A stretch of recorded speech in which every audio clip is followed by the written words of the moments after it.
All right. I think, wait, is it? Yes, it's recording. Yeah, it says recording. at the Okay, top. cool. Okay. And what do you think? Should we just get started? Sure. Okay. Okay. So for those who don't know me, although we've already done an introduction with the panel, but we have some audience that are arriving as we speak. I'm Ann Harris. I am a teacher here at SAIC in the Painting and Drawing Department. This event, our panel, is brought to you by the Painting and Drawing Department's FAIR initiative, and FAIR stands for the Fight Against Inequity and Racism. And I'm here with my colleagues, Paola Cabal. Can you say hi? Hello, I'm Paola. I work with Ann on FAIR, and I'm really excited to learn more about the evolution of the graffiti in Chicago and beyond. I'm going to be sort of monitoring the chat for your questions. Put your name in the chat. When you have questions for our panelists, I'll make sure that you get a chance to ask it. Yeah. And then Kwame Gomez. Kwame, can you say hello? Hi, my name is Kwame Gomez. I am a first-year MFA student and assistant to Ann and Paola, and I will be adding information and dropping links in the chat, and I'm very excited to be here. Thank you all for coming. Thanks so much, Kwame. And so what I'm going to do is just tell you a little bit about the structure of the panel, and then I'm going to pass the mic. So we're structuring it by having first an introduction with a few images by our BFA student, Sophia Brunwyn. I'll introduce her in a sec. And then Sophia will ask Dulce Diaz, one of our panelists, a question to get the ball rolling. And Dulce will then moderate a conversation between herself and the artist. And before I just turn it over to Sophia, let me tell you that Sophia is a fourth year BFA student, and Sophia is responsible for this panel coming here. She approached a few of us faculty and said, can we do this? And then Sophia has been part of organizing it, and we're really grateful she stepped up. We're excited to have you all here. So Sophia, can you say hello and share your screen? Hi, everyone. I'm Sophia. Thank you, Ann, so much for that introduction. I am going to get... Oh, can I say one thing? Yeah. People, everyone, except I can't do it, needs to mute their mics so that when we're talking, we can get like the speaker to speak up. My dilemma is right now, my cursor's not working. I don't know how to mute my mic. So I'm just going to be really quiet.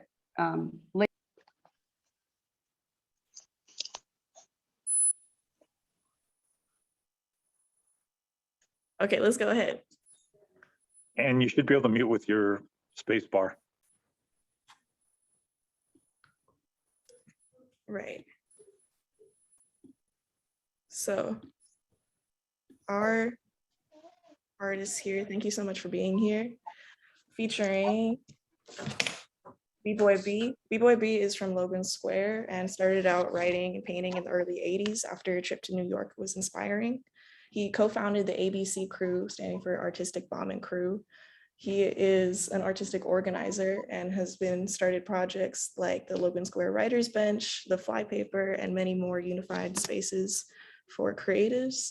He graduated Columbia College and now teaches there. We also have here DRASTIC.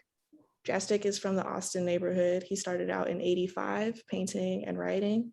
He's an awarded competitive muralist and writer and has had work shown in the Chicago Museum of Science and Industry, the Merchandise Mart, Marshall Fields, and many more. He also has received scholarships from the Columbia College and the Art Institute. Some beautiful stuff here. And FESS, thank you FESS for joining us. FESS is from the South Side and he's been influencing with his art since the early 80s. He is a founding member of the All City Writers Crew and has spent time with dancing crews like the Floor Masters. And today is the owner of FESS Graphics and Sons Tattoo Shop. He's a graduate of Columbia College as well. And Trickster. Trickster is from the West Side. He's also been writing since the 80s. founding members all here. He has been internationally recognized and traveled, making connections with many artists. He is an author and a professor. He has spoken at SAIC and Columbia and has done work documenting and preserving the craft and science of graffiti known as graphology. And some other stuff from him a little bit earlier. And Dulce is here from She Gallery, sharing his energy gallery. She is the founder and director from the South Side. She's been working with these artists on the current exhibition, Evolution, the Family Resemblance exhibit. There's these artists and many more who are up in the Epiphany Arts Center through May 28th. And thank you so much for being here, Dulce. We have a few more images that are looking at history, so we can scroll through those as we're talking. And if you just want to get started out on something that's memorable about the history that's been overlooked, or why is the history of graffiti art and this movement something that is not commonly taught in institutions like the Art Institute? Thank you, Sophia, for inviting us and for taking an approach to an interest. So Sophia approached us at Sundays on State Street while we were promoting For Evolution Family Resemblance, and that was in August of 2021. And she had a really big curiosity as to what we were doing, and continued our endeavors with our panel, and then joined the exhibit. So why is it overlooked in museums? I think that there is an evolution that's obviously happening, where we're taking something that was in the streets known as vandalism and then created into this art form. So there's fonts, there's typography, there's letters, there's writing, and they're not pictures, they're not drawings, but they have a message. So graffiti a lot of times is used for different purposes, right? There's different types of graffiti. There's gang graffiti, there's tags, there's bombs, and then there's these productions. So these guys specifically took what we may have seen before decades ago of just scribbles and things like that, and made these amazing productions. And then they became really intricate, like there's so much like thought behind it, and the color theory, like all of these things that maybe you don't really learn in school, but you learn in the streets and through yourself. So that's something that's extremely unique and priceless. And it is the way that they were able to connect with each other and develop these friendships, crews, and some people decided to take their craft into like more serious roles as far as like what the art world is. But I think that this is what we're having this discussion, that what is the art world? Who considers what art is, right? So Family Resemblance, the Evolution of Chicago Style Graffiti, the title of it itself is a philosophy that Pengo and Trickster and I had discussed the title of it. But before I get to that far out, why is this so important to me? Is because just growing up in the city of Chicago and the South Side of Chicago, there was a lot of gang violence. And that's all that we saw. It was like you're either trying to get away from the cops, or you're trying to get away from the gangbangers. But I grew up with them. I grew up with gangbangers, and they took care of us. They took care of the neighborhood, and that's what they did. So it's really hard to say like, oh, they're bad people. Maybe they're just bad people. Maybe they're just people that are trying to take care of their community, of their society, because we've had to. So there's this understanding that I think has been left out. I think that the people have not been giving a space to really get to the root of what has been developed, where it came from. So the graffiti writers adapted a lot of the earlier practices from gangbangers, as far as like getting together and things like that, taking care of each other.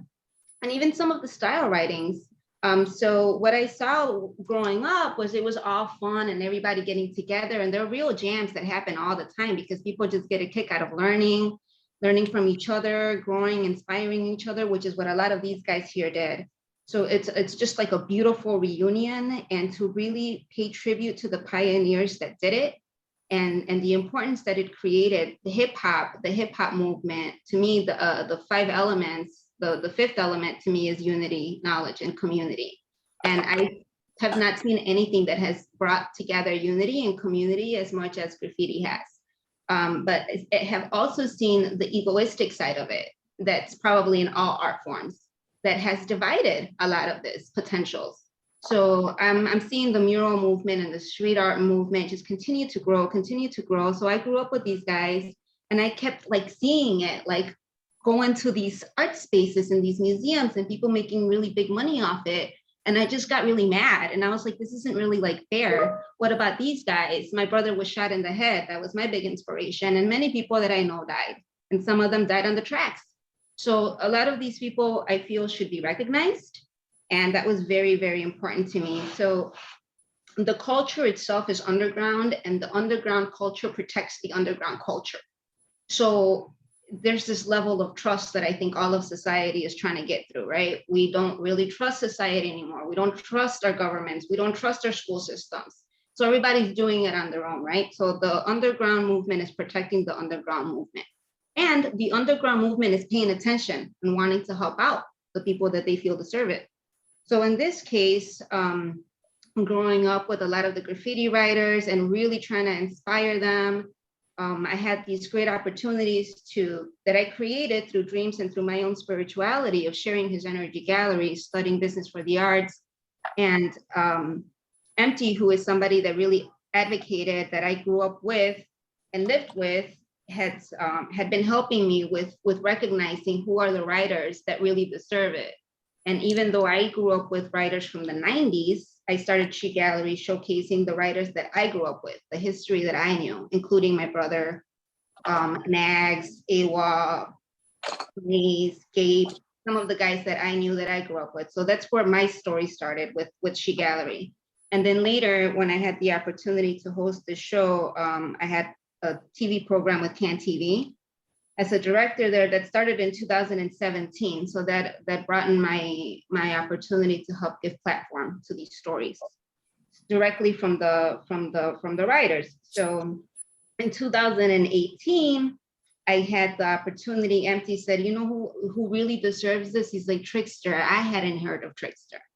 And he really wanted to see Trickster, people like Trickster come up. Around the same time, I had interviewed KANE, who's joining with us now, and I was really impressed with what he was able to do. That was extremely inspiring, that somebody was mad enough and to go through, I'm constantly defending the movement, constantly, because people don't respect it, right? So like something like what KANE did, I'm sure that it was very difficult for him because he had to go through all that muddle. And there he is now teaching it. And now you have people like KANE and like B-Boy and many other people teaching it. So I think that was a beautiful thing. So working with Trickster or interviewing Trickster, he was known, once I learned about him, that he was known to be the godfather of Chicago graffiti style, according to some articles and magazines. And what I learned, or what he did through that interview in 2018, was he really dissected the data to wisdom. And I hadn't seen this before. He delved more into the civilization, the technology, and the evolution of the graffiti style form. So he took it, what I saw was like a deeper level. And it was a very, very great conversation. A lot of people were calling in and everybody was like, yo, you need your own show. I was like, yo, you need your own show. I was like, you have so much knowledge to share. Like, would you want to host? I can't pay you. This is all volunteer, but I'll pay for your training. And he was like, are you kidding? Yeah. And he put together all of this, the series, a five element series, or it may have been a little bit more than that, but it was all on the phenomenon of the evolution. So that was series 5 of KANE TV. And we continue to have these conversations. I continue to interview more pioneers, and more people that were affected by the movement. And in 2020, another writer that everybody admired that became a pastor. He used to be a gangbanger and he became a pastor. I mean, like this really changes you, right? And Pengo One, highly recognized, huge style master. Love him, love him. So we continued to have this conversation. We were interviewing him and I saw his passion. His passion was very strong about being called a writer. He didn't want to be recognized as an artist. He wanted to make sure that he stood on the ground, true to the movement. And he was very passionate about the style, specifically to Chicago style graffiti. I know a lot of Chicagoans have a lot of pride. We like our hot dogs, we like our pizza, we like to claim everything. And it seemed like Pengo really wanted to bring that out. Like Chicago is different than New York. Chicago is different than the West and the East. Like we're Midwest and we started so much and we're being left out of it all. So his passion, I was like, oh, I had already been talking about showcasing Chicago graffiti writers as crew leaders, as crew members. So then when I got together with Trickster, I was like, this is the seed. This is the seed of all of this. So now getting back to the root, we started having these conversations about having an exhibit that is showcasing Chicago graffiti. So pitched this proposal around to Hyde Park Art Center and other institutions that kind of did not pay attention to it. At the time, I was working with Epiphany Center of the Arts and started some relationships there to try to get something like this going while they were developing their building. So when talking with Trickster, with Pengo, he was very passionate about this. And I shared with him the conversations that I had been having with Trickster and the work that we had already started to build on this idea. And I asked him if he wanted to join us as co-curator. And he was like, absolutely, I would love to. Pengo does not consider himself an artist. Pengo is not interested in becoming an artist. Pengo is not interested in the art world, but he was very interested in cultivating this culture and this history, which is very important to me. The biggest reason is that it connects this unity. It's not about fame and this game. It comes with it, but it's not supposed to be about it. And that's really important to me. Especially if we're leaving this message for the next generations, that this is something, a movement that was meant to inspire unity. And if it's not doing that, then we're doing something wrong, right? So what Trickster took on the show, and then eventually Pengo, Trickster, and I sat down for months and months, picking out the 10 writers that we felt pioneered this movement here in Chicago. Not just pioneered it, but they're still doing it through date, very dedicated. We have East in the audience, who started a crew in 1987, ATT, Abstracting the Typography. And his crew is turning 35 this year, and people are still wanting to join. Why are these crews so important and so special? Because they don't exist anywhere else. Nobody has this kind of dedication and passion to individual people from the streets. So, I can't respect this movement anymore. So this has been a great, great honor. B-Boy B, DRASTIC, East, FESS, Orco, Pengo, Slang, Take Two, Trickster, Warp. They each have their own individual breakthrough stories. But to me, the midst of it was that they grew up in a time where gangs and violence was infested, and they were running from it all just to chase their passions, to chase their inspirations. And that is a movement. That is a movement that should be recognized. If it's in the museum, it's in the museum. If it's not, it's not. The space maybe does not matter as much as cultivating the history. Well said. Thank you. Nice. I'd like to continue on. Okay, we're continuing on that foundation of what Dulce has just shared with us. Lays a very thorough compendium or collection of like collective of the movement, and all the family in it, the camaraderie, the grouping, the development phase. She touched on a lot of core bases, but leading back into what was the question that Sophia presented. How that relates to, I think, it goes to, I made a little chart here, is awareness. And awareness is primarily the prime mover that would determine what happens with the cultural components of this aspect of this movement, and how it relates to it being accessible on a large scale or on even a general standard scale as a specialized curriculum maybe, or even a general curriculum. Relates to, how it can be presented. That was the topic of the question or mention was to how come it's not in the classes, how come it's not presented or talked about. So I think it relates to awareness.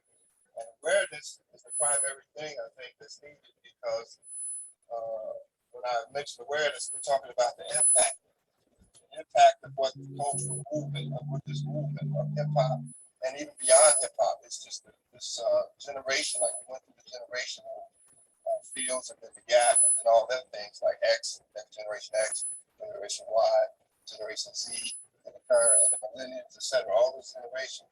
So this impact of what this existing generation has done with hip hop and the hip hop craft, hip hop movements like graffiti, for and the defining the beginning of it. To my most recollection, its impact needs to be passed on to other people who are of that bureaucratic element or that academic element. And then this relates to process. So if these people who can make this a reality, make this type of curriculum or these type of activities or content, or even things featured in publications that are be delivered to students perhaps. So whoever governs these processes, these people become aware of its impact, of its dynamism, of its culture, and the necessity is governed by all the many things that Dulce mentioned. And I'm sure other artists will be able to elaborate on this as we move along. So again, it relates to recognizance, becoming recognizing the importance of this impact and this culture. The people who are academia, they need to become aware of it and provide funding that relates to the development of this impact and this dynamism. Here's some key points I think that may even give you a little bit more firm reference to the impact. This generation of youth that we have right now is primarily hip hop. They all have that spirit, that energy, that movement. Hip hop has crossed all lines, all barriers. Every language. Again, it's an information art form. It started with an information art form, and how it became a public network. Public network where we may exchange information back and forth, right? As a network, a public network that was independent and created from the people, of the people, and this cultural dynamism of how it became to be represented in its current phases of technology and things of that nature. How Facebook, again, is a network, social network. It started out with a wall, and you left a tag on the wall, then it became a timeline. And then all these things became elements that were, you use social tags, tagging. All these things relate to graffiti. But what this leads again into is the importance, right, of the dynamics of the cultural necessity. So that's where academia, so that's where we as artists are putting forth, communicating the silent word through art, visual language. It has to be interpreted. A lot of things with interpretation. But academia has to lead to that funding. And then artists who have also aware of that process. So it's a reverse thing. Artists are not creating the art. They're doing the art. They're talking about the art. They're socializing. We got people, awareness campaigns, and so on and so forth. So they are aware of awakening people, but they're not aware of the process. So the people inside the process are not aware of the movement. You understand? So that's where I'm at. That's what my assessment has been through my summation over the years, and I'm looking forward to being a catalyst to initiate a change. So this is B-Boy B. I'm sorry. I'm just gonna, as moderator, should I be directing questions here, or is everybody answering Sophia's question? I'm just a little confused with what's going on right now. I think it's up to you all, right? Yeah. So, yeah, Dulce, it's great if you want to let the conversation roll, go ahead. Or if you want everyone to answer a question, they can. But I think, you know, if it's a natural conversation and you all are engaged, I'm fine with it all. Okay. Okay, so yeah, I am engaged. And so, some of the things that were said, I took some notes on. So what I want to, what I see kind of the conversation is saying, how come graffiti is not in museums yet, or in large scale galleries, or even selling for, you know, those high prices. And I guess I have to go back, and since this show is called Evolution, there, and Trickster brought up process. So what happens in general, I'm not saying this happens only, but in general, the underground creates spaces that are not available to them, right? So we're not available to go and show our work at fancy museums in New York or Chicago or LA or Paris. So we make our own spaces. And that's the proudness of the culture, is that we don't wait to be in those spaces. We create our own. We take something and we remix it, we make it fun, we make it better. And then what ends up happening is, and you see this all the time, you see it with fashion. If you hone in on fashion, the fashion goes deep into the streets, into the underground, into the roots of that. And then you'll see those street fashions come out 5-10 years later. But by then the streets already used it, and it's played out. But that's what I'm trying to say. The underground creates their own spaces because they're not available to us, right? And then at some point when it does become available to us, then is it, you know, I'm just throwing this out there, is it a question, do we want it there?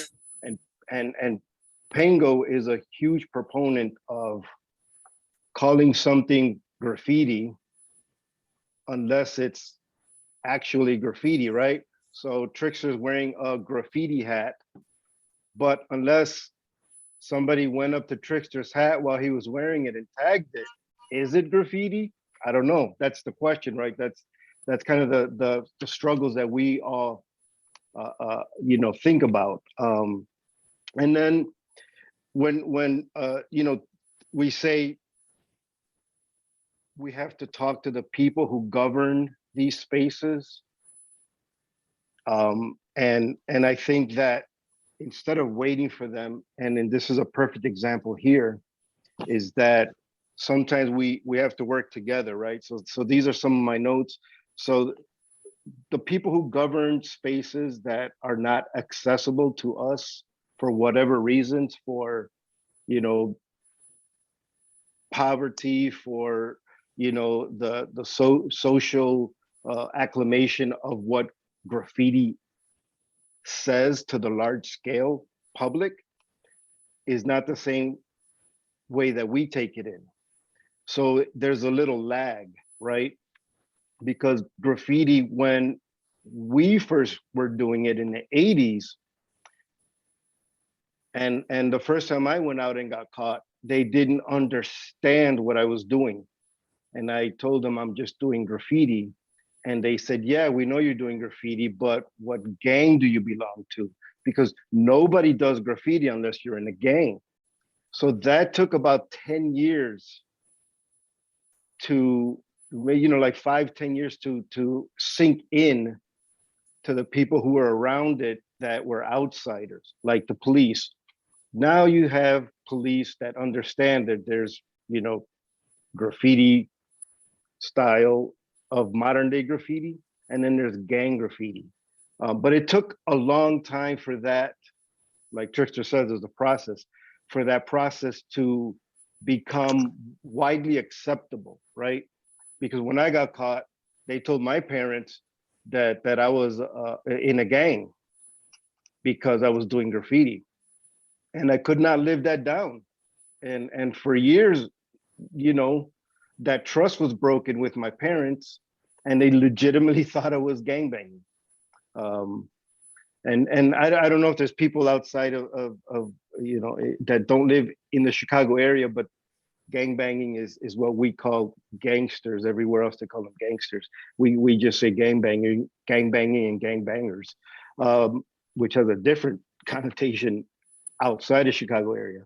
But so that's what I'm getting at, is that things trickle up and out, but the underground is the pool that authenticates it, right?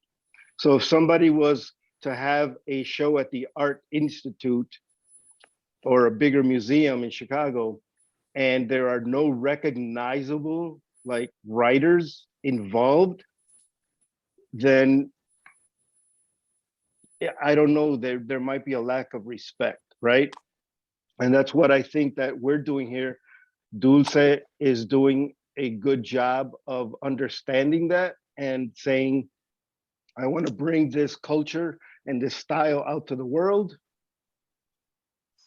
but I can't use people who are not part of the culture. And that's, I think, also the point in what is happening, I guess, trickling now. And it's been, you know, for some of us, it's been, you know, 35 years that we've been doing graffiti.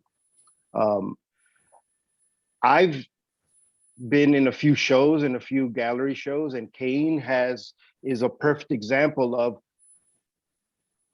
we're not accepted in galleries. So KANE, who's in this audience, who also is a teacher at the School of the Art Institute, he made his own gallery and put in place graffiti. Like, no excuses. This is not street art. This is straight up graffiti. And I'm showcasing it, and I'm bringing people in from all over the world, and I'm showcasing them. All of us in this room have done this.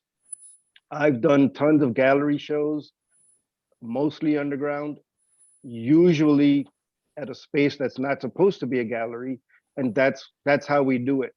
So when these shows go to, you know, these larger institutions, you know, they will probably try to dress it up so it looks like, you know, oh my God, am I in an alley or am I, you know, in a tunnel, right? They'll try to dress it up to make it feel more authentic. People, I'm sorry, I don't mean to That's interrupt, okay. but I kind of have to, because we only have a few minutes left, and I want to make sure that FESS and DRASTIC also get Oh, okay. I'm speaking. Yeah, that's I'm fine. just going to switch it up a little bit. Family Resemblance, the evolution of Chicago style graffiti, was named Family Resemblance after a theory of Wittensburg family, right? Taking the aesthetics of the art form as a family resemblance concept, art should be saying that art should be perceived as an open concept. I really wanted to talk to the writers here about their take on being artists, period. We're talking about writers, Chicago style graffiti writers. At what point did you guys feel that you were artists, or did you always feel like you were an artist? At what point did you transition from being a writer to an artist, or did you always feel like you were an artist? Can you talk to me a little bit more, or to us a little bit more? Sorry, I'm used to hosting a TV show. Can you talk to us about what your personal take in as how the art world should be perceived, as if it's an open concept? And do you consider yourself an artist? Did you always consider yourself an artist, or did you transition from being a writer to an artist? I'm gonna start this off with FESS. Hi, Dulce. Thank you for having me.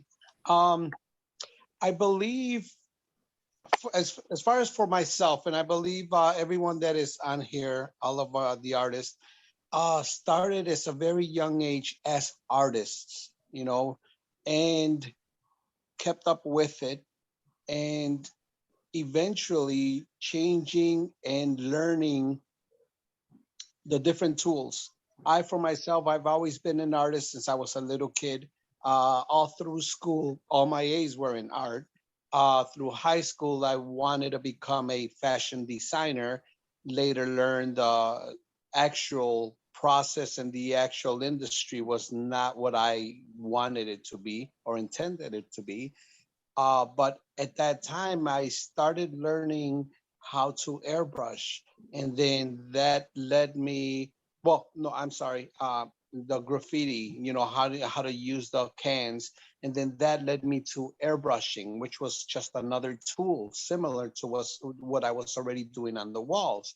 And 25 years later, 25 years ago, because of the demand that I had with my business doing custom airbrush t-shirts on cars and whatnot, just following up with the art part of it, people asked me if I did tattoos, which at that point I didn't, but I'd learned, and now it's become another tool to learn and master and continue with that. So I believe everyone on this panel has their story. Where do we consider ourselves artists? Yes, we're all artists.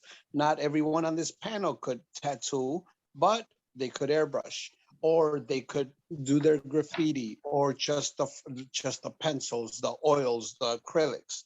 So it just depends on the tool that you want to use, and how do you see yourself, and how do you see your art taking place in today's society, whether you want to use it to learn, to teach, whether you want to use it for personal, whether everyone's going to have their own agenda with their art.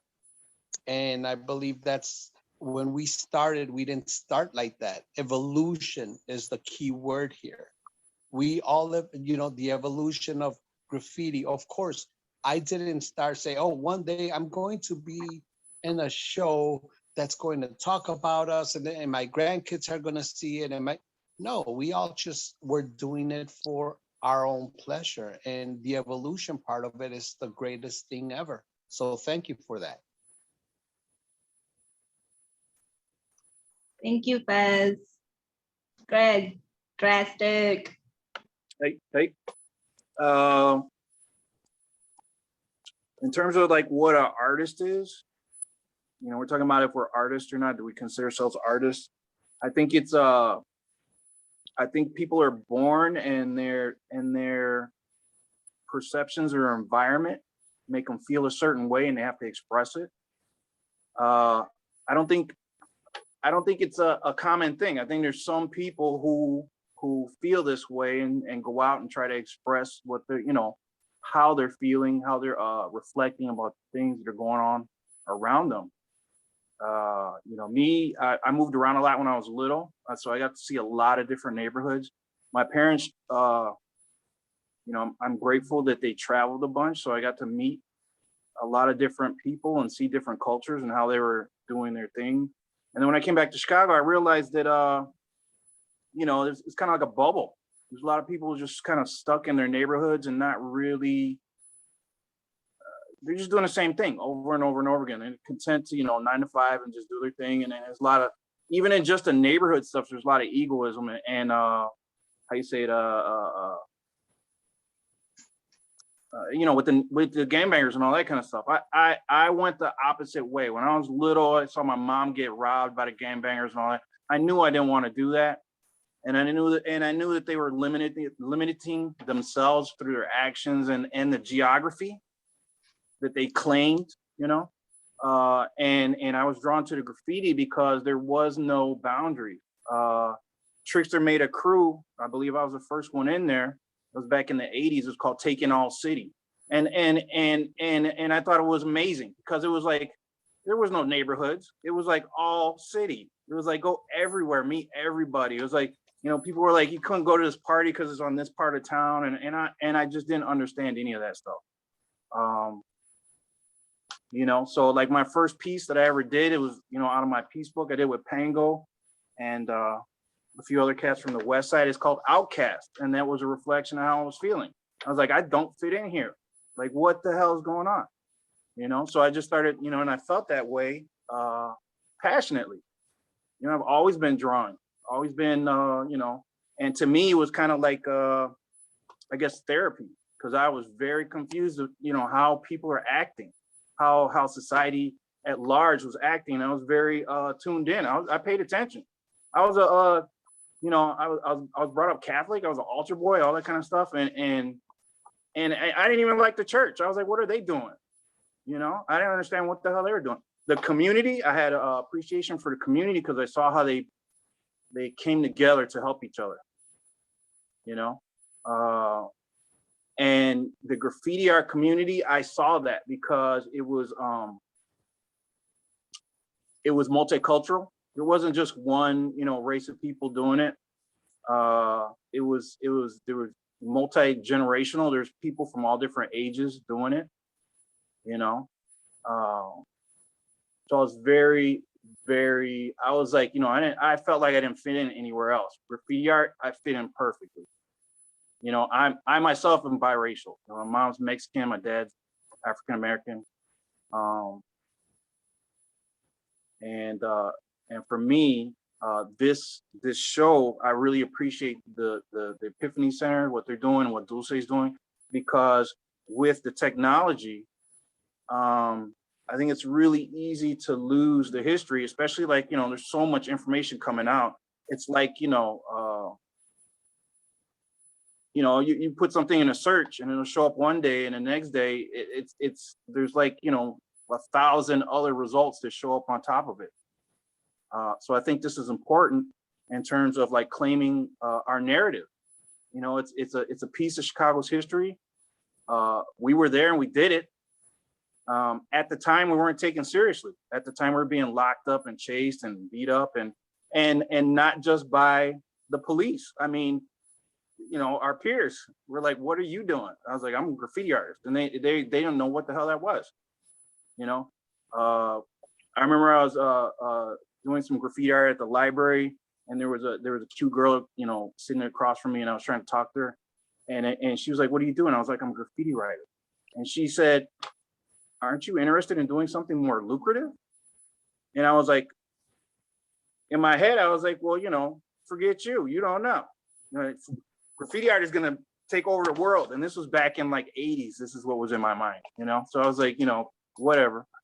I just knew there was so much energy behind it that something was going to happen. I didn't know how it was going to turn out, but I knew there was just too much good energy. There's positive energy coming out of it. So, yeah, I was stuck. Since as soon as I went to Lane and I met everybody, you know, when I was little, I saw Beach Street and I saw like Welcome Back Cotter, and I saw the graffiti on the trains and that kind of stuff.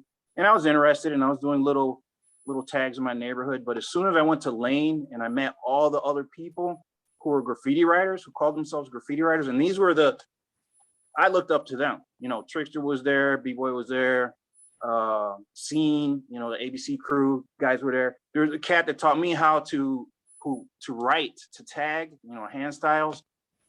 His name was Too Deaf. Nobody knows him. And it's a weird story because he was a white boy, and he dressed like a rocker. You know, he had the chukka boots and the blue jean jackets and the long hair and a mustache and all that kind of stuff. He looked nothing like hip hop, you know. And he had the craziest hand styles. He had the best calligraphy I'd ever seen for people of that age, you know, and even with the other graffiti writers, I was like, this guy's way better. And he never continued because his older brother was affiliated with the Gaylords, you know, and their prejudice gang in Chicago. And they told him, you cannot be a graffiti writer because, you know, it's multicultural. It was like, you got to come hang with us, you know? So they looked down on that stuff, and he never developed in anything. I mean, I hope he's all right, but I never heard from him again. Thank you. There's a lot of stories like that where people just got, they didn't get to do what we did. So I'm very appreciative. So you've considered yourself an artist all your life? Definitely. I think it's the movement that's just what it is. It's you know, the world's going a certain way, and we're like the ones who make the little tweaks that nobody wants to look at. You know, we put things in front of people in a way that doesn't, sometimes it offends them, and sometimes it's subliminal. It's, you know, just picking seeds planting seeds where people start thinking about things later on, and maybe we evolve. Okay, thank you. We have a question from Anna Chapman. The question is, there's 2 questions, and let's try to keep these brief to give everybody a chance to answer. First question, what advice do you have for the youth today? Trickster. Well, it's an interesting art form. I mean, it's pretty diverse, a lot of things to learn, a lot of ways you can grow and flow with it. The debate continues on keeping it real, what is considered graffiti and what isn't, proper and what isn't. So that debate lingers with us. I feel it was resolved back when I was young. And it still lingers. It's interesting. But yeah, keep focused, and keep the original principles to what you do. Learn the art, learn the craft, learn the history, so you can, learn the process and stay focused. And stay happy. Thank you. B-Boy. So yeah, I work with youth a lot, and basically what I tell them is, and this was an adult who asked me the other day at a class. She was like, how do you know you're an artist? And I just told her, everybody's born an artist. The only reason you don't become an artist is because somebody told you at some point in your young life that you're not an artist and you're not supposed to be an artist, because like DRASTIC said, it's not lucrative, or whatever their thing was, or maybe your parent was just in a bad mood. But everybody's an artist until somebody tells them they're not an artist or they can't do art. And everybody around, I think us, as graffiti writers, told us, you guys are not artists and you shouldn't be doing it. But we didn't listen. And so that's what I tell kids. You could be an artist if you want to be, and that's period. Thank you, B-Boy. Very, very well said. And I'm glad that you brought up what DRASTIC said earlier, because I wanted to make note of this. Scheme is a graffiti writer who was featured in Style Wars, which was a movie from New York that was aired or produced, documented, directed in 1983.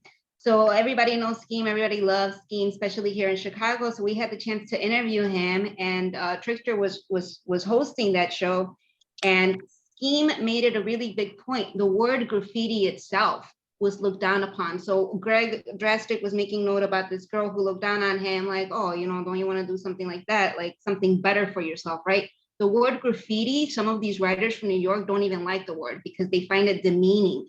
So they're very true to using the word writing, the writing style. It's a writing style because graffiti is of the street. B-Boy had mentioned at some other point during an interview that graffiti was looked down upon and during those times because people looked at it as a childish thing. So it seems like sometimes society is waiting for these kids to grow up, but they're turning 60 and they're turning 70 and it's just not happening. So it's not really that you grow up, it's that it's really important to stay a kid inside at all stages of life, because we truly are. We are always kids inside, and I think that's very important. Sorry, I just wanted to add FESS, what advice do you have for the youth today? My advice is, I know you hear it on a daily basis on TV and stuff, where it's like, follow your dreams. And yes, that is true. But unfortunately, this other advice comes from family. In my case, it came from my uncles. Now, my grandfather was a welder, my uncles were welders, and my other cousins were welders. They followed that tradition. I did not want to become a welder. I've always considered myself an artist, and unfortunately, one of my uncles, and he was like, I'll say it in Spanish and then translate it. No, viejo, ¿qué vas a hacer con ese arte así, ese dibujito? No, güey, tú métete, tú métete a soldar, ahí es donde está la feria. And it basically means, what are you going to do with that little art stuff? That's not where the money is. The money is in welding. Become a welder. See, and here we go back to that lucrative part where everybody thinks that certain other things are are the lucrative part. In my case, I wanted to stick with what I loved, which is art, whether it be, well, graffiti led me to airbrushing, which led me to other, to my other forms of art as well. And I am so proud and lucky to be able to say, and I say this all the time to people, I haven't had a real job in 37 years because of, through graffiti, through my art, it led me to having my business to where I've been able to provide for my family. For 37 years, I have not had, the last real job that I had was in an art gallery, not art gallery, I'm sorry. It was at a, Sheldon's? no, Sheldon was the art store. From there, when I was at Columbia College, I went into an advertising agency, phase 2 advertising agency. I didn't like the structure, and in one, I started airbrushing at the flea market on Division Street. And I realized that doing t-shirts, airbrushing t-shirts, and one weekend, Saturday and Sunday, I was making more money that I was making all week at the advertising agency. And it got to the point where, other than other things, I decided, you know what? I don't need this. And I stayed with the airbrushing, opened up another shop. And then, again, I still airbrush. I was still doing the graffiti. I was still doing the airbrushing. And now with the tattooing, and it's led me, like I said, 37 years of providing and lucrative. I don't have a huge castle, but I have my home, my family has, nothing to need for, so telling the kids, follow what you like. If you're not an artist with a pencil, if you're an artist dancing, follow that. If you're an artist visually, where with the videos and stuff, do that. It's follow what you like. Make that lucrative. Thank you, Fez. Drastic, what advice do you have for the children, for the youth today? If like it's like the old saying, like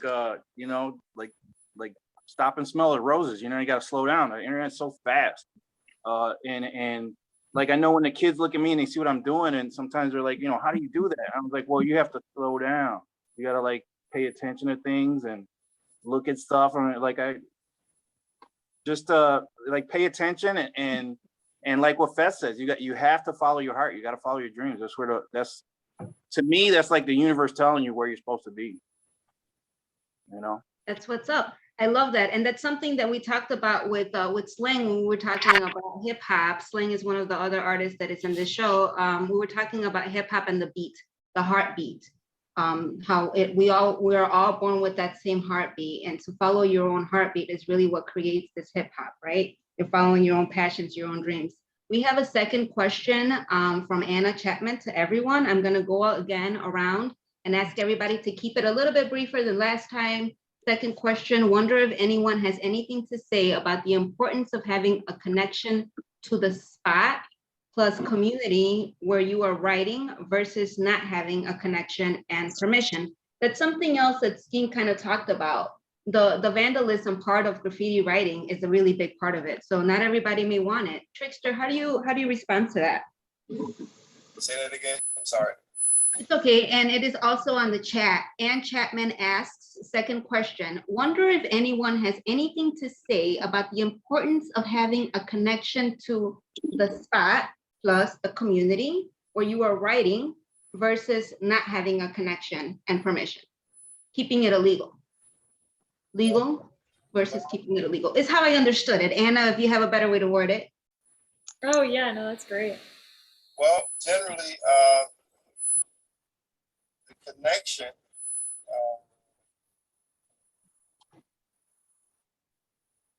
is, okay, the creative endeavor. You just have a like you have a dualistic principle when you create with art. You can create without color, black and white. as a starting space or starting color. So it's similar in the sense that you can start with a dark space or a dark, field, or you can start with a light color field. The creation endeavor isn't dictated by either. So it's it's kind of like those remain primary.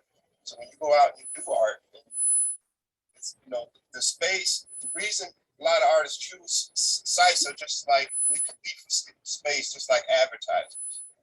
So just like advertisers choose a prime location. Here, this will have this much visibility. This amount of people will see this. You know what I mean? It's this much height, it's eye level. So artists are really choosing spots.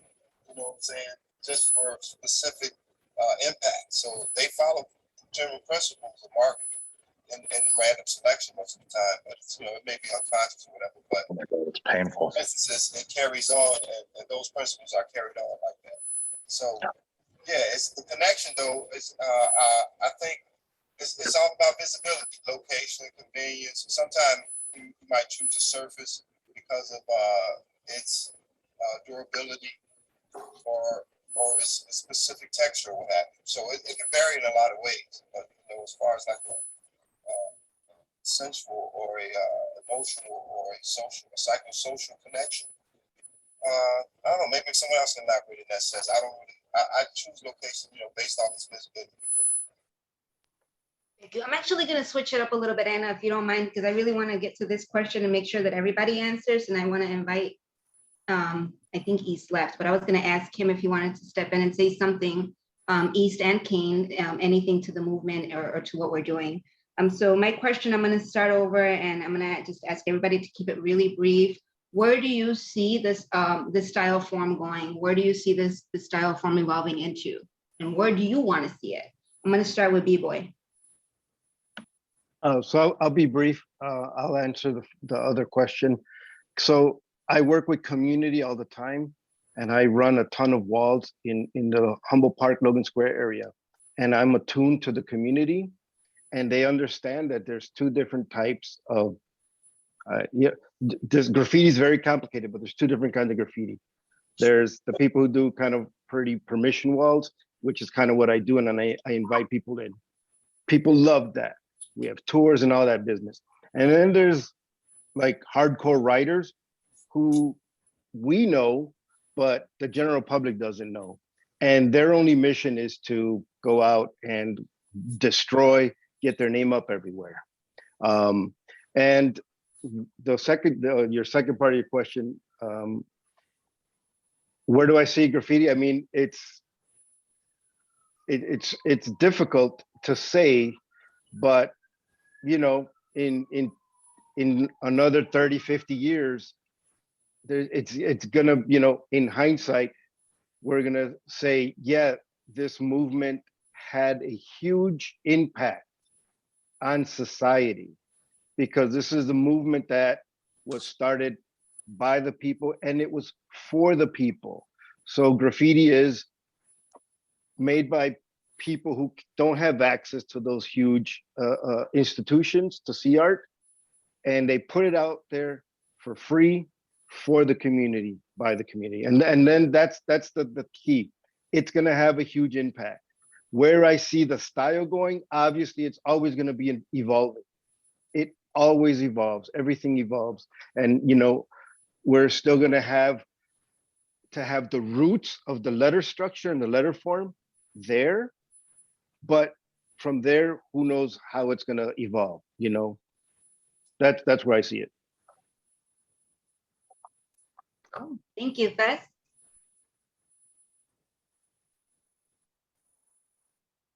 Fess, we can't hear you. You got to turn on your mic or turn it off. Or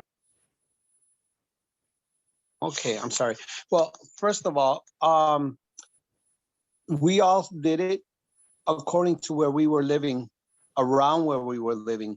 My pieces were done in my general area. Now, for me, it was, I saw something that needed brightening. The area was dull, was kind of like, and people going to work on the train. I figured, you know what, let me put my piece up there and brighten it up, and it did. Also keeping everything alive. As far as where it's going, where I think it's going, It's somewhat already there, where a lot of it unfortunately has been put in the media, where you see commercials with these like graffiti pieces. You see commercials using graffiti in its nowadays form, a lot of it being digital, not the true form that, I like to say it that way, that we started. And I like, if they're going to do that, at least teach the kids nowadays where it came from, where these old guys that you see on this chat came from, and what we started. And you're welcome. Thank you. Well said. Drastic. Yeah, I think in terms of like a connection to your to where the graffiti's going, I mean that's public art. That's we were the little kids, we didn't know what public art was, we just made it. So whatever we were feeling in our communities, that's what was getting put on the walls. Where's it going? I mean, I think if you look at art history, you kind of see how it will turn out. You're gonna have your purists who are, like Pengo, like I'm a writer, I'm not an artist, I'm a writer. Always gonna be about letters and tagging and that kind of stuff. Myself, I'm a hybrid. I can't, I started a writer when I was very little. I related to being an artist, and I never gave that up. So my thing is about experimentation. So I'm gonna be trying different stuff. It's not always gonna be in its pure form. I'm gonna see where it goes. I'm gonna do other things. Thank you. I'm laughing because I really want to share something that Scheme said that I thought was really, really funny. But it was true. Scheme said that these are public spaces, so they're technically ours, right? We're paying taxes too. So I thought that was funny. And the other thing that he said was, when people would look down on graffiti and say like, yo, people don't like the graffiti, they don't like it. And then he would be like, what people? What people are you talking about? Maybe you're talking to the wrong people, because my people, they love it. So that was really funny to me, because it really takes on this perspective of whose voice counts, and why does your voice count over my voice?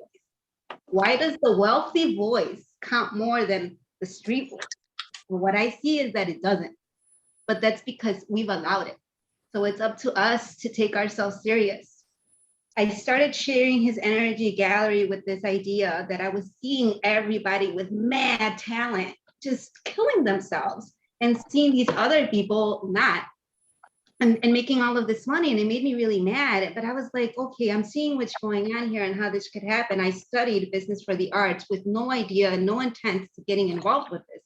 I encouraged everybody around me to do it, but I never intended to do it myself. I started having a series of dreams that led me to study this. And it scared the shit out of me. Sorry, it scared me, and I didn't want to do it, but everything like led me to it. As we were talking about your intuition. And so I'm very close with God, sharing his energy gallery hence. And I think that when you're brave yourself, you step forward. So at the time I was taking a curating class at the Hyde Park Art Center. I had the chance to curate a show, right? Or to bring an artist in to have this group exhibition that we put together as a class. And the only artists that I knew were graffiti writers. And that's who I wanted to bring on. And at the time, I didn't know any graffiti writers that had resumes or websites, but this institution required for that. So the institution said everybody needed to bring in an artist to suggest, and you needed their websites and the resumes. Well, that wasn't going to happen because that just doesn't exist, right? There were two people that I knew at the time, and that was Ascend and Like. I knew two people that had started doing this, taking themselves and their practice a little bit more serious. And that was very interesting now, because that's all they're doing now. I feel like once the people take themselves serious in their skill, then other people are forced to do it too. Always a process, right? But it has to start somewhere.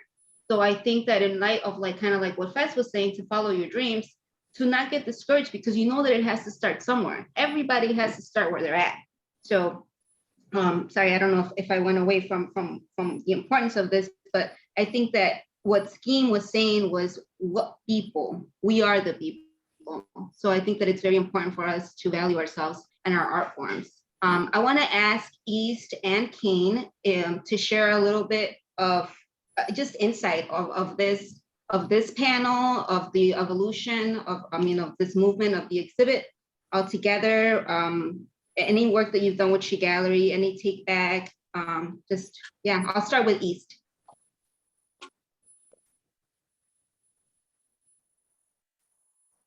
I'm sorry, I wasn't ready to It's okay. participate. I'm multitasking. I think you went away earlier when I mentioned that I wanted to, since you're here and you're one of the members from the show and have a huge part of graffiti history here in Chicago, I wanted to ask you to just share a little bit something on your takeaway on this movement, how we're conserving it, and also for KANE, who has also pioneered a lot for many years to conserve the history. Yeah, I mean, I think conserving anything that comes out of, something that was created so long ago by the youth, that was unexpected, off people's radar for so long, that ended up becoming what's now been known as the largest art movement by man. Anything that can earn that kind of title needs to be documented. And, if it's being done in multiple cities with multiple styles and techniques, it needs to be conserved. And I think what you've done is a huge step in doing that and conserving that energy, making sure people are aware that this exists. And, we've got to wake people up and keep them from constantly brushing graffiti off their shoulder like it's something that only kids do out of anger, or that it's strictly vandalism, because it's grown into so much more than that. And, people like the guys on this panel have risked life and limb for the majority of their life to pave a way, whether they wanted to do that or they recognize that they do that. They've paved a way for other people to be able to capitalize on something that we literally risked our lives for, and then had no intention of originally putting into art galleries or anything like that, or having exposure like documentaries and movies done about it. It was just something that we did from the soul and from the heart. But and I think anything that's gone this long and has had this huge of an impact on so many facets of the world needs to be recognized and needs to be documented. And again, what you've done is a huge leap forward in that. And I applaud that. Thank you. KANE.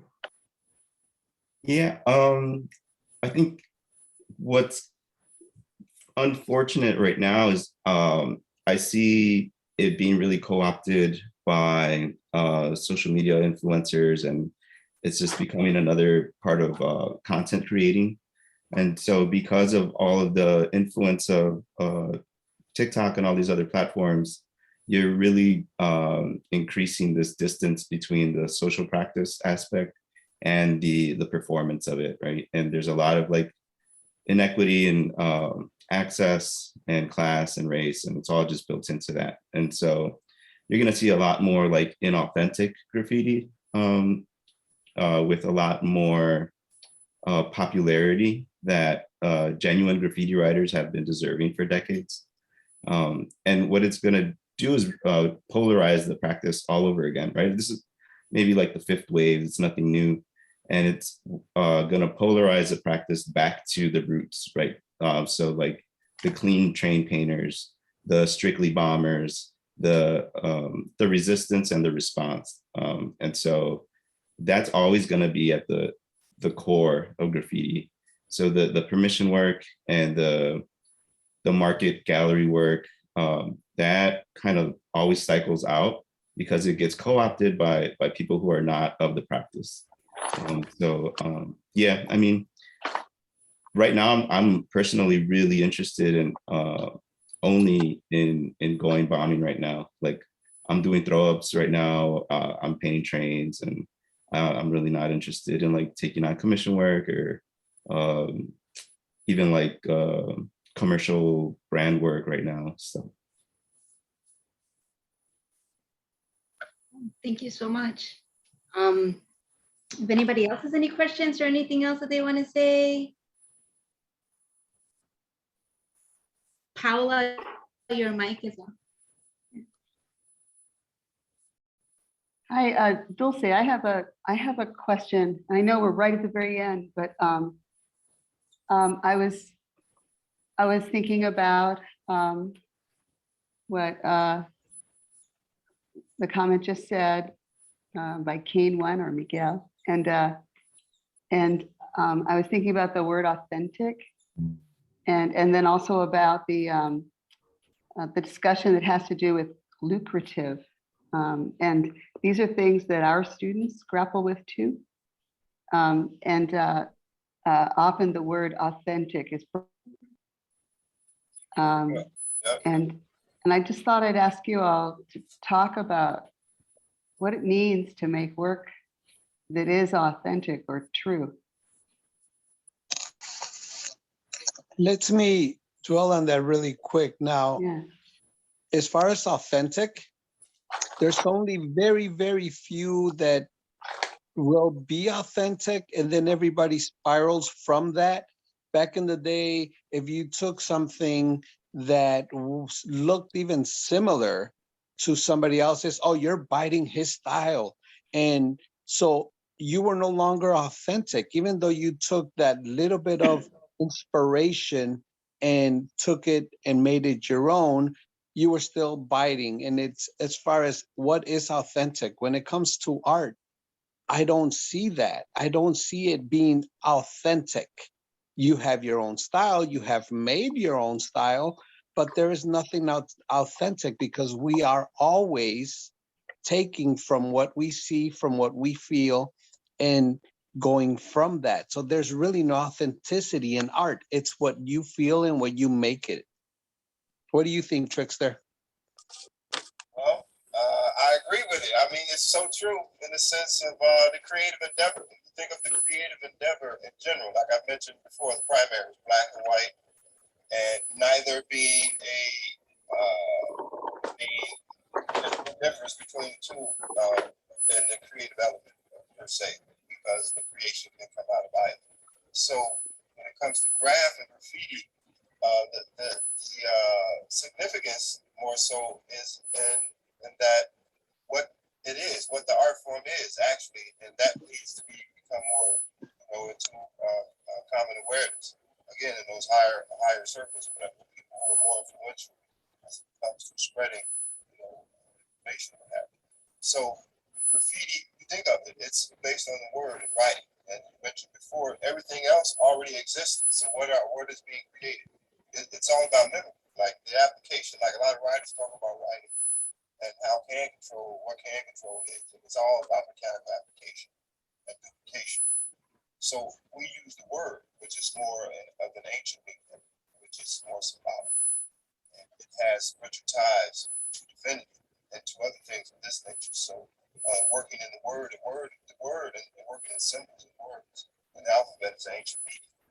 So it has a richer connotation to it as a medium to work in, as in all of the other genres. So since there have been no other art movements since the development of graffiti art, there's been no other new genres created. There's been a few, minor fields and things created, abstract color fields and things in the artistic world that relate to creative development. No other new genres. So since there have been no other new genres created since graffiti, and graffiti has the dynamism of incorporating all other elements and genres of the arts into its makeup and development phases, and how it's applied and how it's grown and encompassed the world as an artistic medium. So, working with the words is a very powerful thing. I got something to add to that, definitely, in terms of authenticity. I think within the hip hop community, there's a mechanism built in. There's a mentorship kind of function that's going on. There's people who, like ourselves or peers, even the people that we were inspired by, they show us how to make the letter, how to form the letter. They also instill the sense of being original, not biting, not plagiarizing. that's what's being lost with the internet. Everybody's kind of reverse engineering what they saw our generation do, and the people like, a little bit before us. And that just came out of their own experience. In terms of authenticity, I think it's the people who actually went out there and risked their skin, who are actually writing on stuff and got their butts kicked and all that kind of stuff. That was definitely authentic, and it was they paid a price to learn what they learned. It was hard.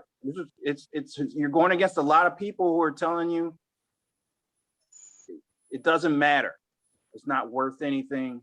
You're going in the wrong direction. So the people who ignored that and kept going, I think that's where you get the authenticity from. There's something about the art that they were creating that's different from somebody who just looks at the internet and says, "Oh, I can do that."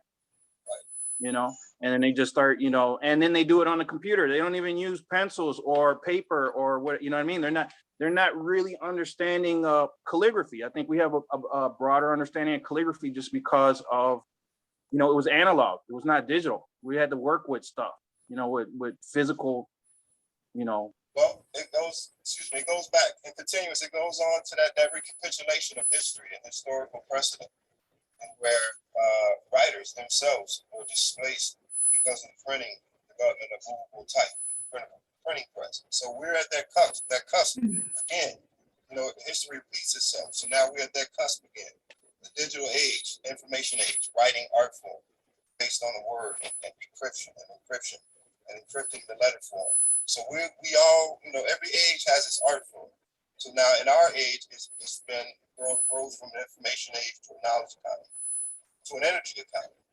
So what we're representing is the concept of formula and how letters and symbols have become so intertwined into society, and how complex this relationship is. So in that light, we need to, as artists, take these ideas and these precepts and present them to a larger audience, or audience, again, to make those type of decisions on what it is that we do. There have been no other art forms. So since this development, and our dynamism is that we take all other genres and incorporate them into a working whole. So I hate to do this, but we've actually gone past. We're supposed to be done like 6 minutes ago. I could listen to you all for another hour, and I mean that Trust me, sincerely. this could go on for 6 hours. Yeah. I was gonna say, Yeah. like, there's so much more to say. We could Yeah. delve into the writing aspect, period, just writing and how Yeah. that's become so lost. So invite us back. Yeah. Yeah. Yes, please do. You're right. Yeah. That's so well said. It comes back to the writing, because like we have a shortage of writing. Yeah. Writers who can keep up with writing genres and able to express themselves fluently enough to really make some type of a large work that's recognizable on a large scale. So that's what's needed, I think, definitely, because we have a shortage of writers, even in the art world. Shortage of writers, lost art. You all have been amazing. Thank you so much for joining us. It's really been a treat. And Thank you for having us. Yeah, and I look forward to meeting you all at some point in person rather than on Zoom. Maybe at in the Art Institute, a small exhibit that you could put together. I agree. You guys gotta go to the Hip Hop Jam. The Hip Hop Jam is May 14th at the Epiphany Center, and you guys can check out the show. And KANE, who just left, he had a meeting to go to, is gonna be one of our DJs. So KANE is representing not just graffiti, but he also DJs and he delves into the other elements of hip hop. So that's really cool. You guys should be supporting KANE, and you guys have that information. Sophia has that information. Cannot thank Sophia enough for your interest. If it wasn't for you, you wouldn't have done this. And that's what we keep hearing. If it wasn't for you, and if it wasn't for you, and if it wasn't for you. And that's when we realize that it really does take a village. And that is community. Thank you. Thanks for having us all. Appreciate you. Yeah. On to the next session. Thank you. Thank you, everybody. Thank you. Thank Bye, you, guys. everyone. Bye. And so, Andrea, I'm not host anymore. I actually can't turn the meeting off, but I want to say thank you so much. Okay, no problem. I've got the recording here, and thank you very much to Kozlo, our captioner. We really appreciate your help today. Yeah, that was terrific. Thank you, and bye, everyone. Bye, everybody. See Take you all care. later. Bye, guys. Weekend. Thank you. Yeah.